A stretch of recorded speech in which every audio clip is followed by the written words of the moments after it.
Good evening. Yeah. Good evening. Good evening. Let's have some energy going. I mean, look, I have a large responsibility to get you excited and, be colorful and animated. So you gotta help me out a little bit. So anyway, it's good to be here. Thank you, Patty, for that wonderful introduction. Thank you to the Herbert family for sponsoring the lecture series. And thank you for being here. It's Thursday night. Lots you can be doing, but you may just need to come here and hear me. So I feel no pressure. So we're gonna talk about mentoring, and we're also gonna do something interactive. So I assume most of you have mobile devices. Am I right? All right, good. All right, so Mentimeter, you ever heard of it? Okay, you're about to be introduced to it, so here we go. So, whip out your mobile device and scan that QR code. Hopefully you can see it okay. If you cannot, just simply go to menti.com and you'll see a place to put a code in.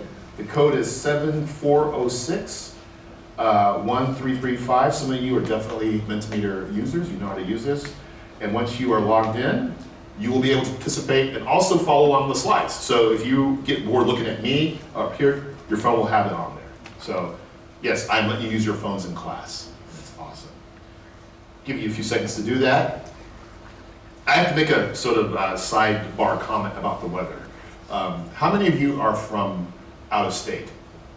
Okay, this isn't normal, right? It's not usually 88 degrees in February, so get ready for the summer, so I'll have to say. So anyway, all right, looks like we have mostly logged in. We'll go ahead and get started. Okay, so Patty did not tell you that I have a very particular set of skills. I am, in fact, a Wheel of Fortune, Jeopardy, and Who Wants to Be a Millionaire participant / winner. I did not win $1 million, I won $50,000, but who's counting? So I like quizzes. So guess what? We're gonna have this quiz right now. So here's the quiz. All right. What do these words have in common? Martinet, maverick, guillotine, mesmerize, braille, watt, sandwich, bowdlerize, spoonerism, and mentor. There they are. Take a look at them. You feel you know what it is? I'm gonna give you multiple choice. How about that? So let's do this. All right, let's see if you can guess correctly what the answer is. And I should definitely have the Jeopardy music playing, but that's too much pressure. All right.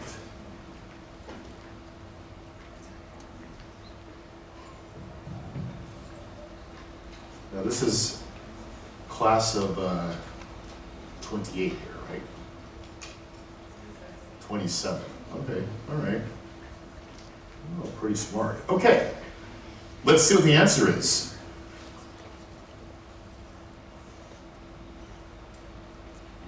Eponyms. So, who in the audience can tell us what an eponym is?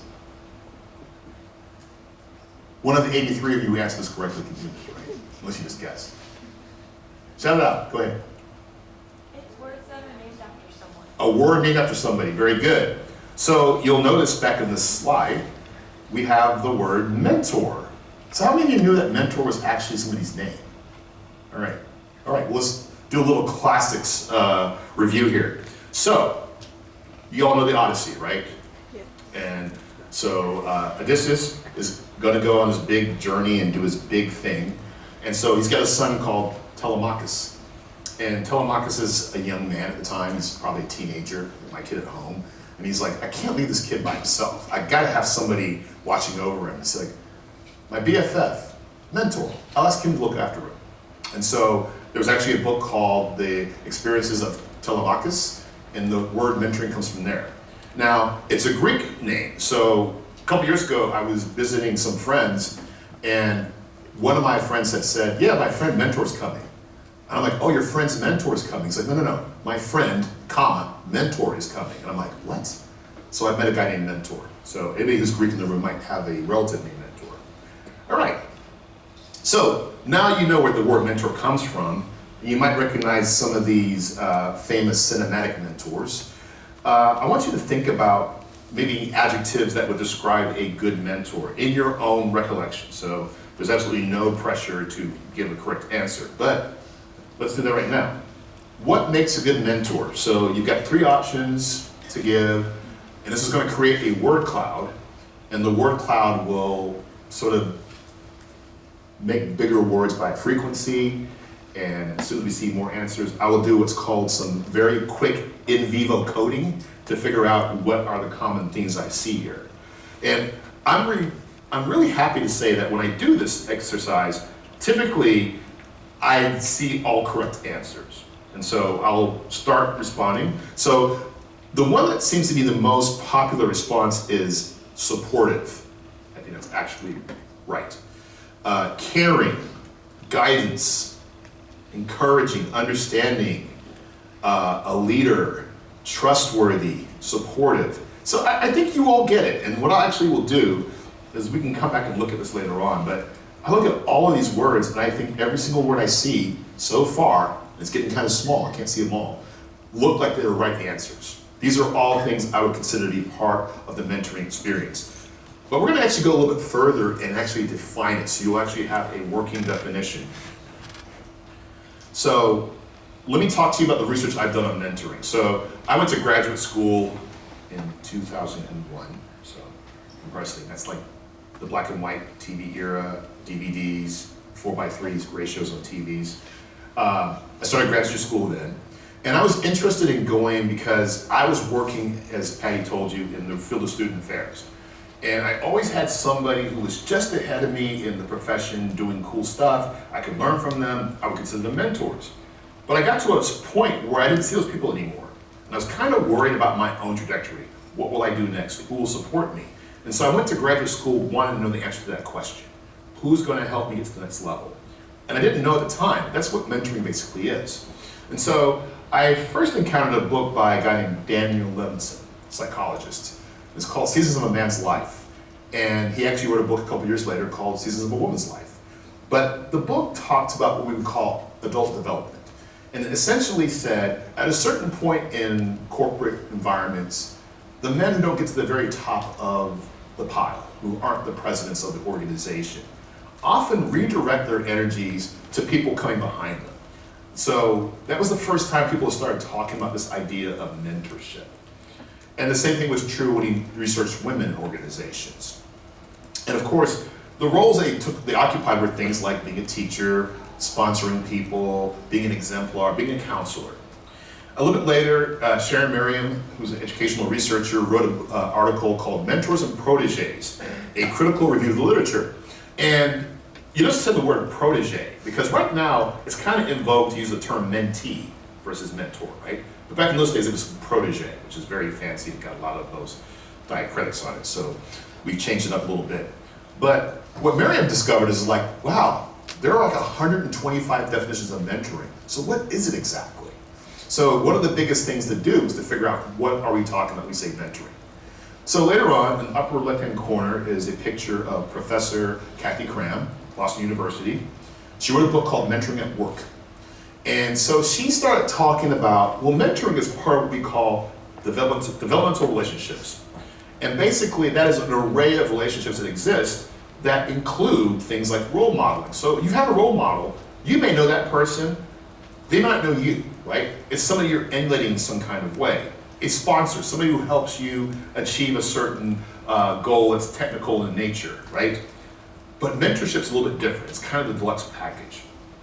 And she also introduced the idea of thinking about mentorship as being both instrumental, in other words, helping you learn a skill. So a mentor can help you learn to be a better researcher, can help you learn to fix a car, whatever like that, but also psychosocial. And psychosocial means attending to you as a whole person.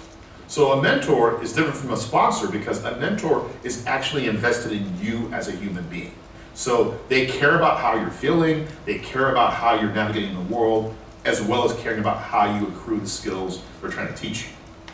And then later on, I was interested in the concept of cross-race mentoring. So David Thomas, Stacey Blake Beard, who's right here, who was my advisor in my first years of my doctoral program.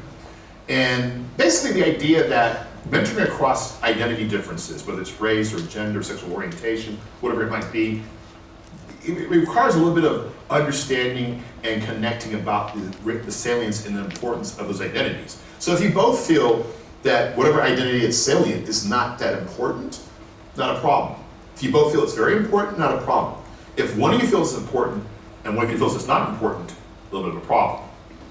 So that's kind of how we got to where we are in the current day. So what do? I do research, and so you'll see I started by researching what we would consider homophilous pairings. So in other words, a black faculty member mentoring a black undergraduate student. That's kind of where I started my research. But my advisor, who I graduated with, her name is Bridget Terry Long, she's an economist. And economist, any of you econ major? All right, a couple of you, okay, they call it dismal science, right?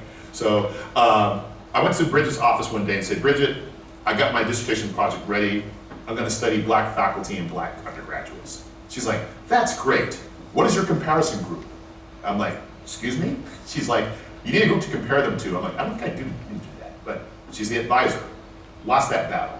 But ironically, by doing that, she gave me another group of folks to look at as far as the mentoring dynamic. So I studied white faculty who mentored black students. And that was interesting. And I would say the majority of my research in mentoring has looked at cross-identity mentoring. So different people with different races, gender, sexual orientation, and so on and so forth. I went further and did some more research looking at undergraduate students being mentored by graduate students. So you're at the University of Texas, there are grad students walking around all the time. There's ways to interact with them and learn from them. And a lot of times because they are just a little bit ahead of where you are, it's an easier connection to make, right? And then this concept of mentorability, in other words, when you're being mentored, how many of you are part of a mentoring program or been part of a mentoring arrangement? Okay, great. How many of you as mentees had somebody tell you, here's how you use your mentor to move ahead? I see like one hand. That's the point, right? We don't often talk to mentees about what it means to be mentored. So the concept of mentorability comes up. This picture right here is Victoria Black, Dr. Victoria Black. She's at Texas State, and she's on the TEDx stage because she gave a TEDx talk about mentorability. And so check this out. My mentee, somebody I worked with, gave a TEDx talk about a concept I worked on, and now I'm going to give a TEDx talk this year following in her footsteps. So that's a kind of perfect circle of mentorability all over.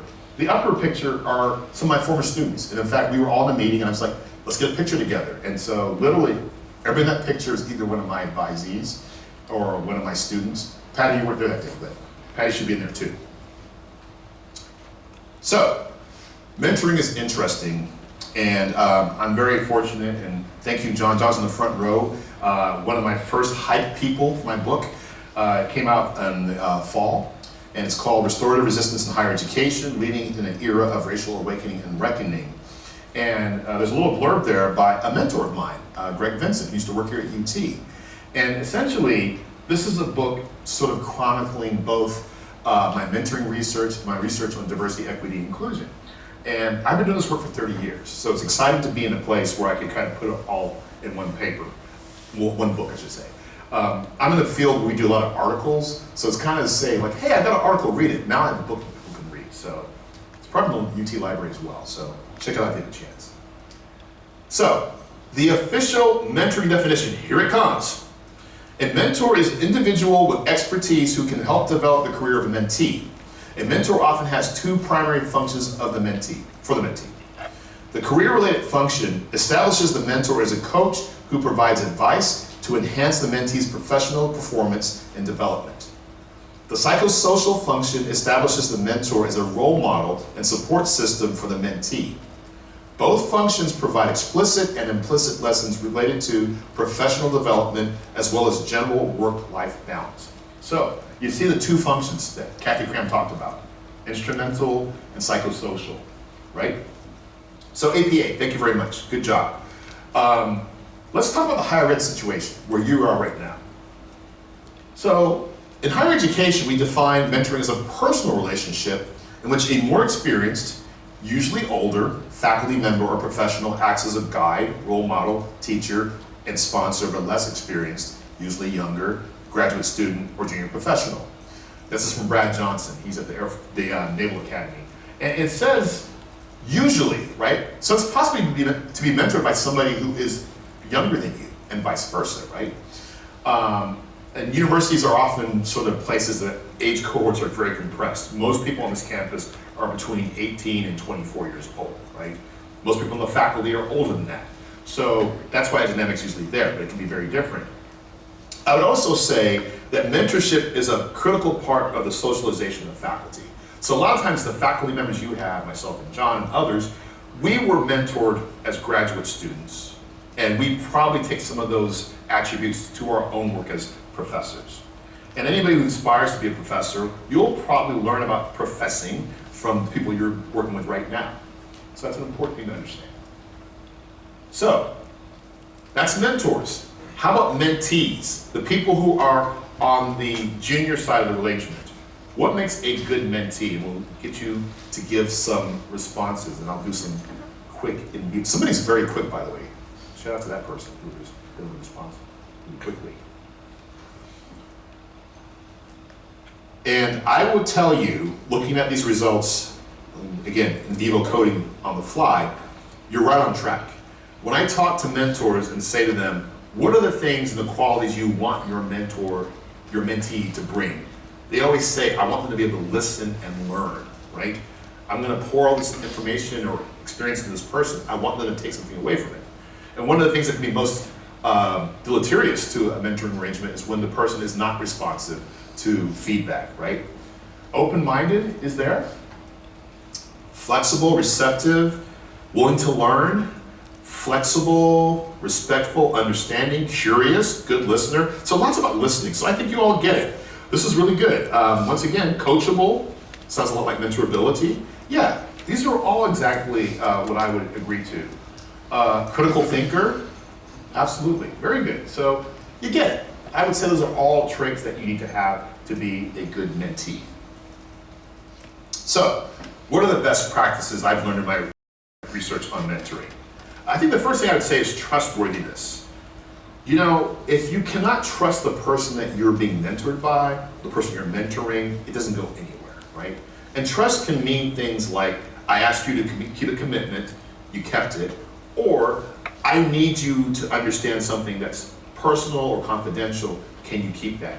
Little caveat, university personnel especially, if you talk to us about certain things that could be things that are either examples that would be things that violate Title IX, right? Sexual harassment, you know, those kinds of things like that, we may be compelled to actually tell you, if you tell me those kinds of things, I have to report them, right?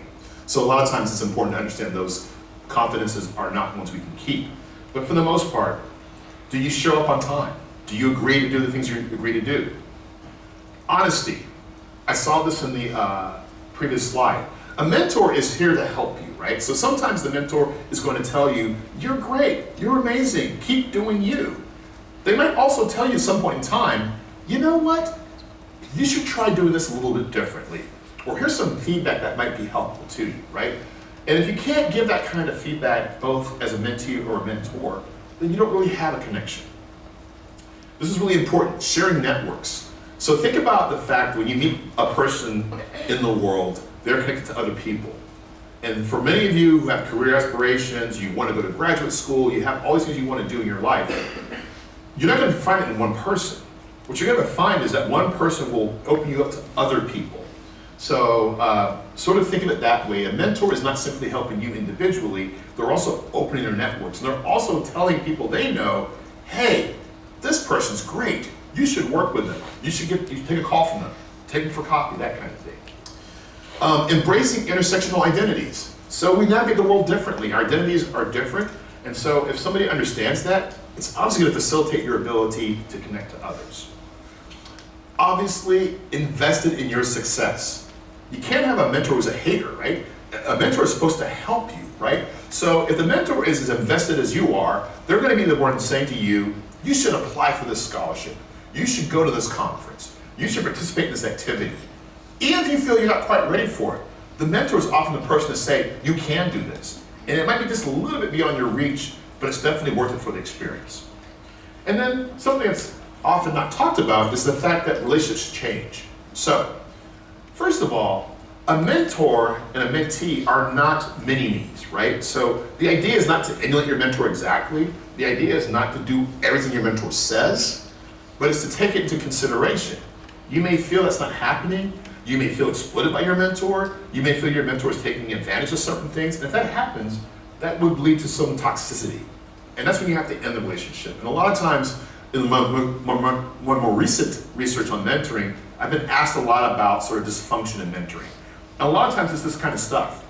The person who's a mentor is a top scholar in the field or a leading voice, and they're not happy that you're doing different things. And they may become sort of controlling, and that's a problem. So we talk more about those kinds of things, right? But also, on the positive side, sometimes you get to the same level. So, as an example, my mentor, Bridget Terry Long, was a professor when I was a graduate student, and she's literally a year younger than me. So again, she's leading me through my doctoral experience and was a year younger than me, but had much more experience. Fast forward 20 odd years, Bridget is now the dean of the Graduate School of Education at Harvard. I'm the dean of undergraduate college here at UT Austin. We're both deans. So we can talk about that same experience. So we're kind of, in some ways, in the same operational level in our careers. And that's really interesting. So that can happen. You can have a transformation. You can grow and be at a near peer level to your mentor. And obviously, your mentor is always going to be somebody you respect and admire, but you're actually doing the same kinds of things. So maybe it becomes a friendship, or you become a peer with that person. So I'm often asked, well, great, I want to be a mentor, I want to be a mentee, how to make this happen? So the most important thing I think is to start with expectations, right? So the first thing is like, what do you want to do? What's the goal you're seeking after, right? Is it trying to get an article published? Is it trying to get experience working in the lab? Is it trying to get an internship? And what are you trying to do, right? You both have to know what that is. What level of investment are you comfortable with? Are you comfortable having weekly meetings? Do you have the capacity for that? Or are you gonna be like meeting once a month or so, right? Think about those kinds of dynamics. And then what do you expect to accomplish over the relationship? This is really important. So you kind of have these really built-in on-ramps to mentoring through things like signature courses. So you're in a class with a professor who's really great, right, John? We're all great professors in signature courses. That's an on-ramp, but the class will end, and you'll have to figure out a way to stay connected to that person. So maybe you continue the relationship in some way. Or it might just end at that point, that's okay too. But just remember, what's the expected accomplishment you want to get? What are you going to cover? You know, are you going to learn about more about how to pursue this career? Are you going to learn about ways to work in the lab? What are you trying to accomplish?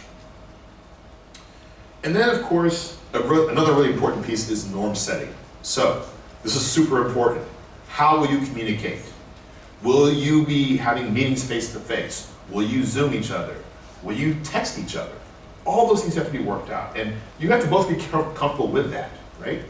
Frequency of contact. A lot of times mentoring programs will have a required frequency of meeting, right? And that can be helpful, right? But things happen, life happens. So if you sit with your mentor and have an agreement that we're gonna meet once a month, and then something happens, you both agree to take a little pause until you get your things straightened out, that's fine. Just understand it's gonna be very personal to what you both agreed to. I'd also say that if you're the mentee in the relationship, most likely the person you're seeking as a mentor has more to do. So it's better if you're the junior person to say, I'm gonna propose a schedule for us to meet and see if the person can agree to that. They may push back and say, I can't do that, but at least have the understanding that you might do a little bit more of the organizing in that area. Work with your mentor to set the goals. What are the goals? You wanna get an internship. They might wanna break that down into more concrete steps because that's a big goal. It'll take a lot of small things to get to that point. And then, this is really important. When I talk to people who are mentors, and we've had the experience where somebody's come to you and say, please be my mentor. And the question back is like, well, why me? Why did you choose me? What about me is interesting or helpful, makes you think I could be helpful to you? So remember, you need to know what that is. So that person might be an expert in the field you want to go into. They might be connected in certain ways. They might be a cool person to hang out with, whatever it is. Let them know what it is that made you want to say, I'd like to have you as a mentor.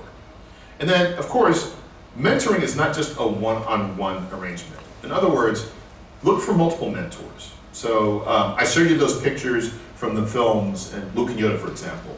Well, hopefully Luke had other mentors, right? Not just Yoda. He did. He had Obi-Wan and others, right? But the point is, you should be looking for mentors all throughout your experience in different areas in different ways, right? So you don't depend on just one person, because you don't just want one person giving you guidance. So, accountability, assessment, right? Grading. So when you think about accountability when it comes to mentoring, I think having a timeline is really important. Actually sitting down and saying, it's going to take us this long to get to this point of the relationship. How do we do this?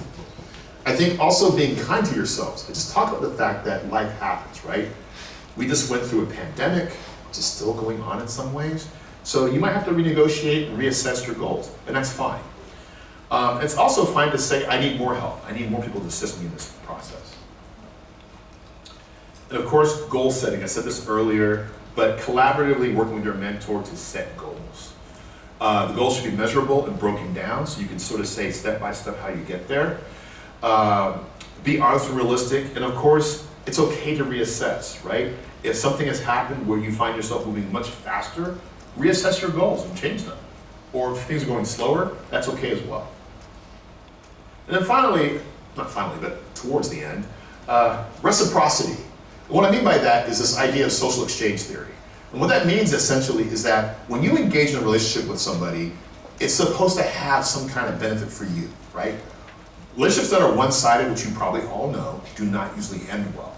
So the mentor and the mentee have to both feel they're getting something out of it. And a lot of times mentees will say to me, well, you know, I don't know if I'm doing much because I'm the junior person. But a lot of times you're bringing excitement, energy, passion, a new way of seeing the world to the work. So that's important too. And understand it's important that you bring those things. So I mentioned the idea of cross-identity mentoring. And so what can be helpful mentoring somebody across identity? What can you do to sort of work through those experiences? The first thing is being aware of identities, right? If I don't understand you beyond your name, I don't know anything about your background, about how you navigate the world, how you experience the world, then I'm not going to really understand how to assist you, right? There'd be a lot of places where I might not understand or might not appreciate your experiences. A clear and continued communication on expectations. How are we doing? Are we getting where we need to go? Are we taking a detour? Are we going too fast? Are we going too slow? Are we on the same path? Ask those questions. And then of course, knowing when to look for experiences and resources beyond the relationship. As an example, maybe you have a mentor who's very interested in a particular method in the scientific area you're exploring. And maybe there's somebody who's doing work that's slightly different. It's okay to look for that person to get you some help as well. Don't think your mentor is the only person you can depend on for that kind of assistance. So I'm really proud of this because this is a DALL-E generated picture. I said, generate for me a board of directors. That's what he came up with. And we were saying that they do look kind of similar, but anyway, AI is early.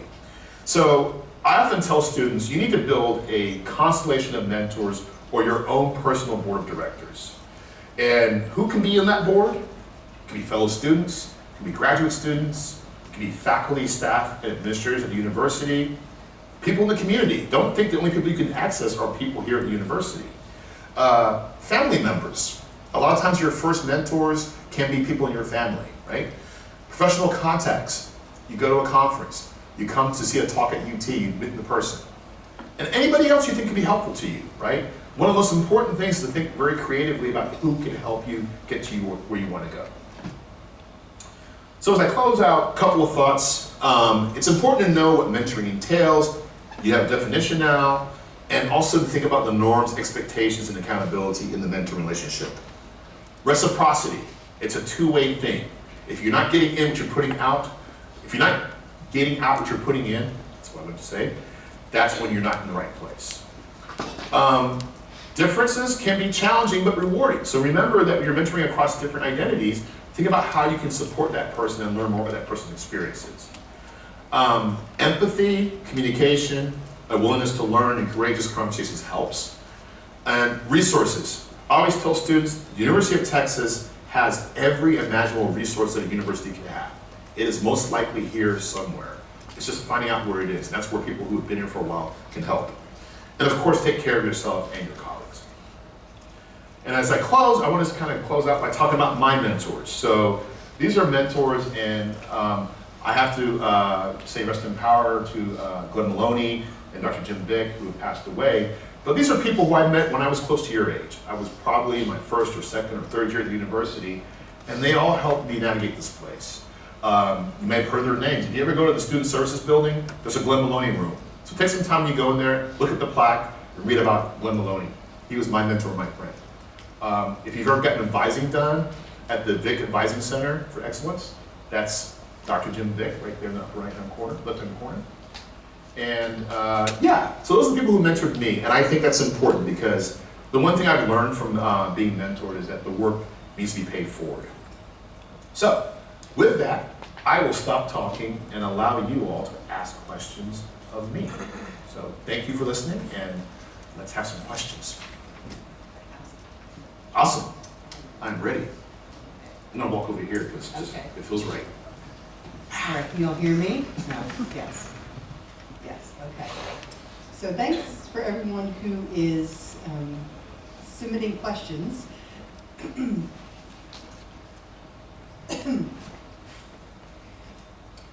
Okay, so Dr. Reddick, how do you deal with conflicting advice from a mentor?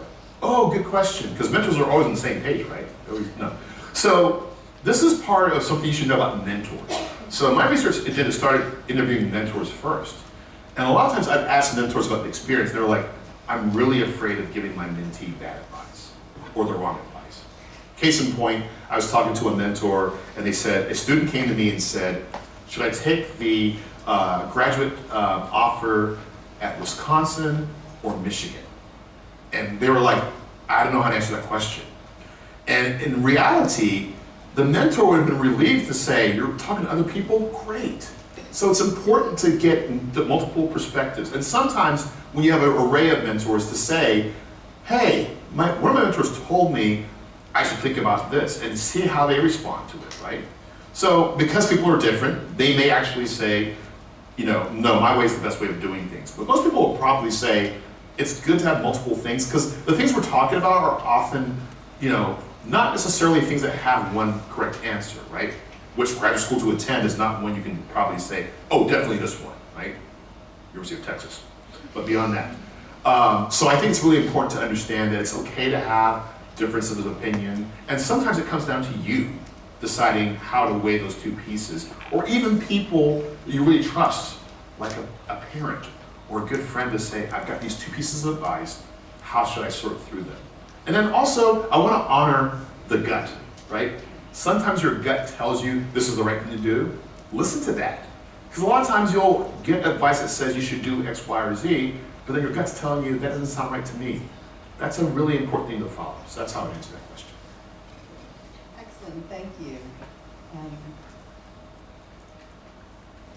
So there's several questions about how do you find the right mentor? How would you actually approach someone to ask them to be your mentor? If you have any examples, personal or professional for that. I should make an app, like a Hinge app or something for mentoring, so people can just kind of swipe left or whatever. Honestly, it's very much an individual experience. Now, you might be part of a formal mentoring program where they set you up with somebody, because you have these similar attributes, or you indicate you have these same interests. And that works fine too. But honestly, what I would suggest is go meet with the person, if it's a professor, office hours. If it's a staff member, find out where their office is, somebody in the community, get their number, use LinkedIn or Hooked In, very good. And reach out and say, I'd love to just get some time to talk to you about whatever it is, my career goals, my plans for the summer, those kinds of things. So give them a chance to meet with you, not in the moment after class where it's very busy, but a place where you actually can have some time to talk, get coffee or that kind of like that. And then I would say, I wouldn't have the conversations like, be my mentor. I would kind of ease into it in the sense that I would say, hey, you have this attribute or this skill or this network that I want to have a part of. How did you get to be that place? What did you learn? Who did you work with?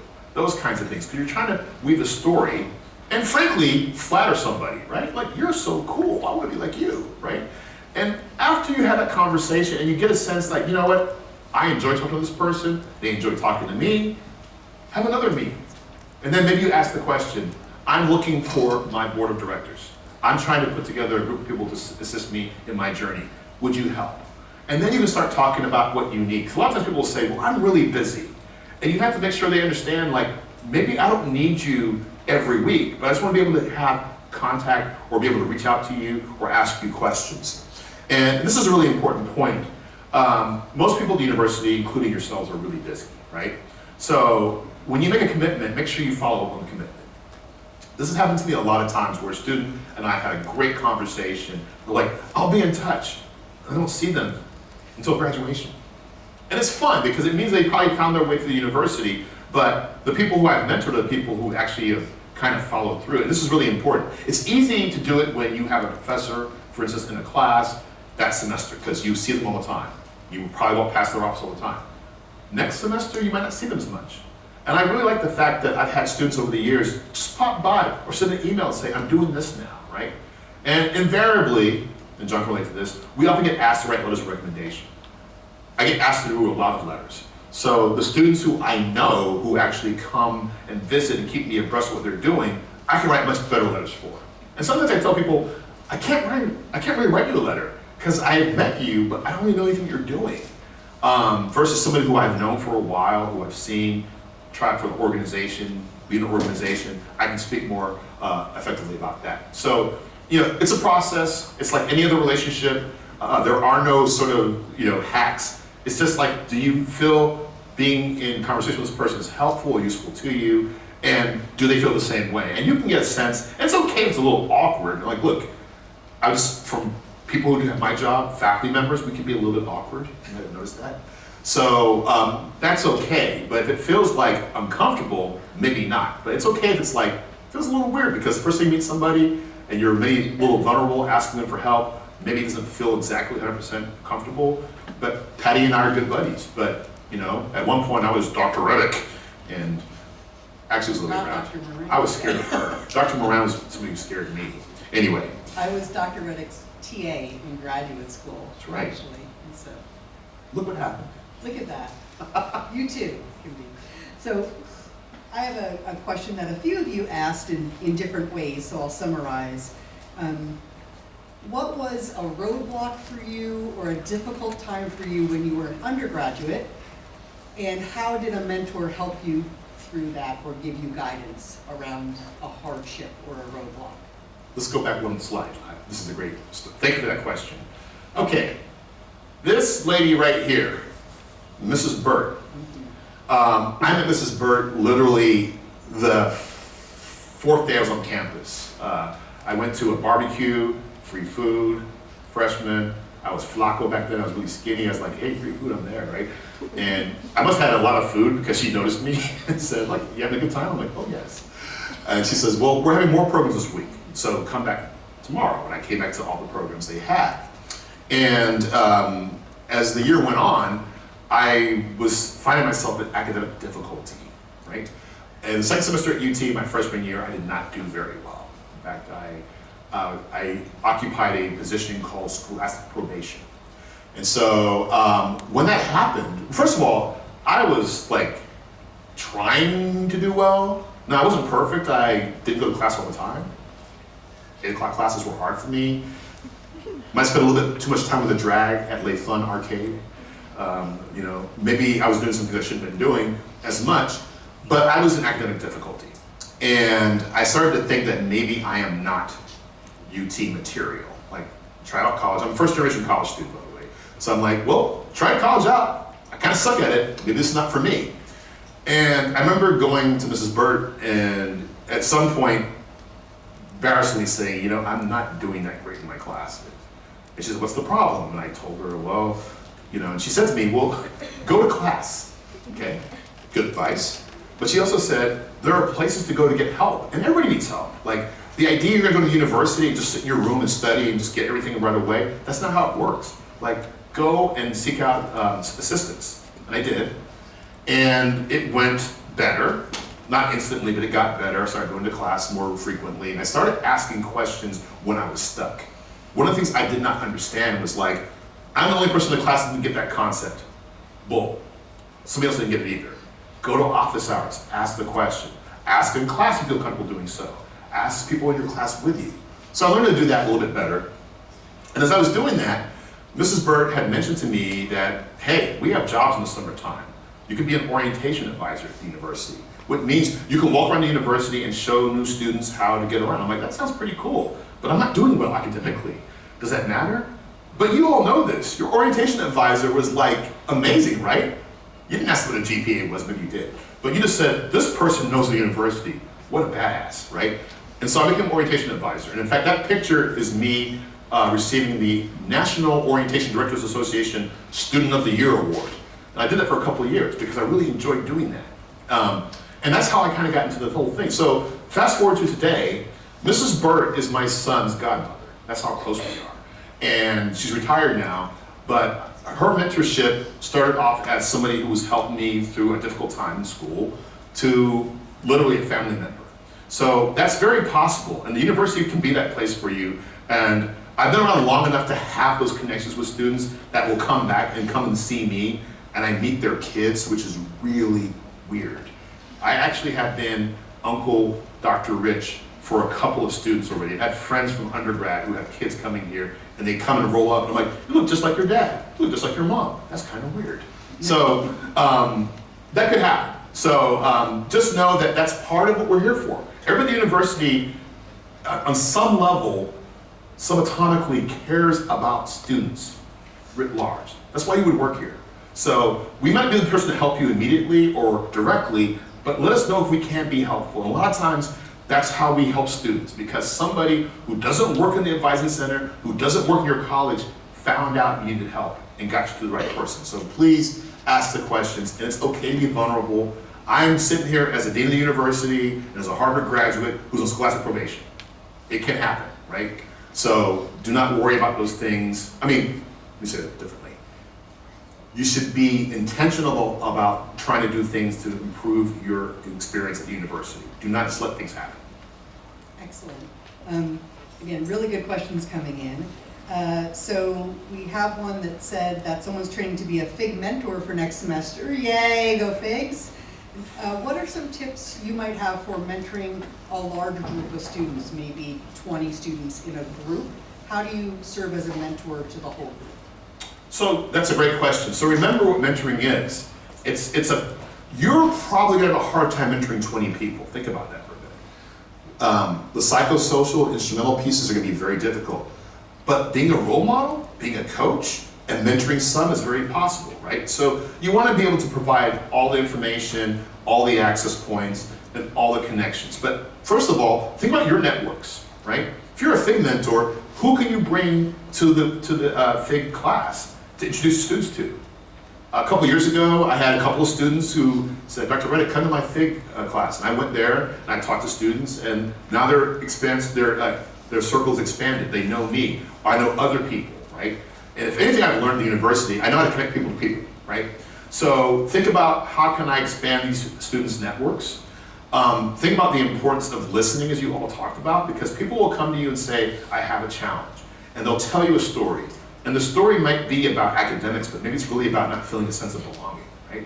So make sure that you understand what the challenges are, and also know where to go for help when you need help. Because one of the things you have to do as a mentor, remember those cards on the airplane that have you putting the mask on before you put the mask on others? You gotta take care of yourself first. So if your charges see you struggling, not able to keep up with things, you're not gonna be able to much help to them. So think about how you can demonstrate and role model balance. Make sure you tell, and this is really important, I didn't realize this until I became a dean. Like if I'm in the office like 12 hours a day, and I'm sending people emails at 4 in the morning, my team thinks that's what the dean's doing, I better do it too. So sometimes I tell people, I'm off the grid for the next 24 hours, right? I got 2 teenagers at home. They're gonna keep me busy doing other things, or I need to sleep, whatever like that. And then people were like, oh, you're right, I need to make sure I do those things. So role modeling is really important. And also, mentees and people who are looking up to you, they have good BS detectors. So if you're telling them about living a healthy lifestyle and balancing your life and not doing it, guess what? The message will not come across. So sometimes you have to model things like saying no to things. You have to model things like, hey, I've also struggled and this is how I dealt with it. And I've actually found some of the most powerful testimonies are from students who have gone through challenging situations. So people who've gone through substance abuse issues, people who have gone through academic difficulties, right? Those are really powerful stories and they're authentic. And so a lot of times when you say that, somebody will say to you, oh my gosh, I'm having the same experience.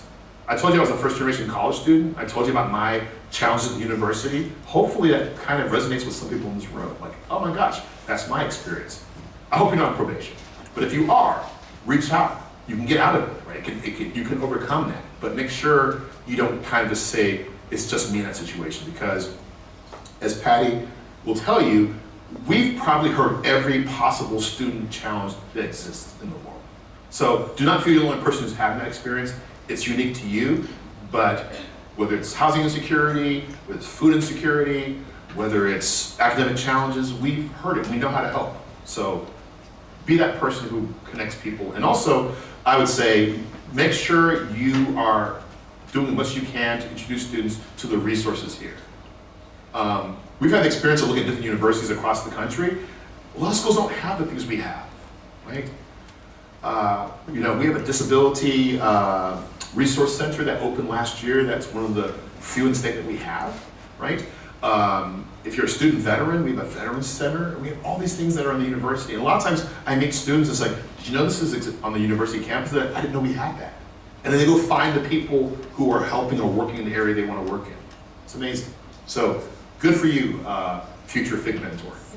All right, we have the last question, a very important one that several people asked. If you were going to be on a game show today, which one would you be on and why? Okay, can I tell you a game show failure story? It's a recent one. So I do a podcast called Black Austin Matters. It's on KUT with Dr. Lisa B. Thompson. We're on Mondays at 8:50 a.m. Listen to us. And so one of the things about doing that, I got to know the staff at KUT. And one of the staffers, Gabriel Perez, he's a photographer. It was probably in 2020 this happened. There was a March for Black Lives downtown in Austin. And I was asked to speak at this event. And so I said, great, I'll speak. I said, but you know something? I said, if we're talking about educators and Black lives, how about having a student speak? I know one. I know two, actually. And I went to my kids, it's like, hey, you want to speak at this march? My son said no. My daughter was like, I'll speak. I'm like, okay, great, what are you going to talk about? She said, I don't know. So I said, well, why don't you just read a poem? That would be good. So we found Langston Hughes' poem. She read the poem, and Catherine, this was 3 years ago, so she was 10. Did a nice job. And so Gabriel says to me, hey, this is gonna sound kind of weird, but I was taking pictures for KUT, and your daughter spoke, and she seemed really confident in front of a crowd. She likes to talk. She'd stand behind me right now, she's on stage, but she would start talking to you all in 2 seconds. And so he says, would you agree to do a video with us about what you're doing during the pandemic? How are you staying connected to each other? And I'm like, we're watching a lot of bad TV. I'm like, what are we doing? And then I thought about it for a while, and I was like, you know what we do? We build Lego models. We do a lot of Lego building. And like the Saturn V, the Eagle Lander, the Big Ben, we do all those different things. And so we did this video, and she was amazing, just talked about how we built stuff together, it was really cool. She was very proud of the fact she had the most views of anybody in the YouTube channel. A little worried about that. Anyway, so once that happened, somebody reached out and says, I'm a casting director for Lego Masters, the show on Fox. Can we talk to you? I'm like, sure. And so we started talking, and it became very apparent that we were not what they were looking for. Because we just build the model on the box. We don't do creative stuff. We build the model, we leave it there. And so they were like, well, it's a cute story, but we don't really do that. But I don't know if you know anybody who does trivia stuff, because we have this other show called The Chase. And I'm like, trivia? Perhaps I can help you. And so I told this woman my story about this. She's like, oh my goodness. She's like, well, would you be willing to do like a test? Because most of these shows have some kind of test you have to take. And so literally I was at Freebird in the parking lot the next day. She calls me. She said, I'm gonna ask you 30 questions. I'm not gonna tell you the answers are right or wrong. I'm just gonna go through these questions. And I'm in the parking lot, and I did Google one answer because I had time to do it, but Lady Gaga, Chromatica, I didn't know it was her album. So I did that one, but just one. So when we finished, she says, I'm not supposed to tell you this, but I don't think I've ever had somebody answer as many questions correctly as you did. I'm like, yeah. So it's going great, right? Things are going great. So the next day, they're like, can we do a screen test? So this is on Zoom. We're gonna have you with a couple of our casting people, and we'll just have you on Zoom. And so we did that. And I answered questions, and I said yes to certain things. They said, at one point they said, can you be more excited? I'm like, yay! But apparently not exciting enough, because they never called me back. So the string is unbroken. But I will tell you this, I have a plan. I do a study abroad class in the UK in the summer, and they just started UK Jeopardy. You can see it on YouTube, right? I'm like, it's so funny because UK Jeopardy, like the cash amounts are like 25 pounds.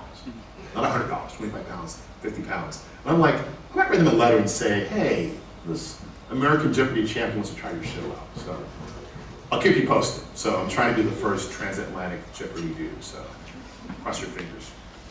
Excellent. Please join me in thanking Dr. Reddick for wonderful advice on mentoring. Thank you. Thank you.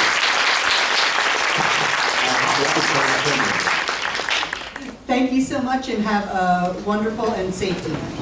Yes, thank you.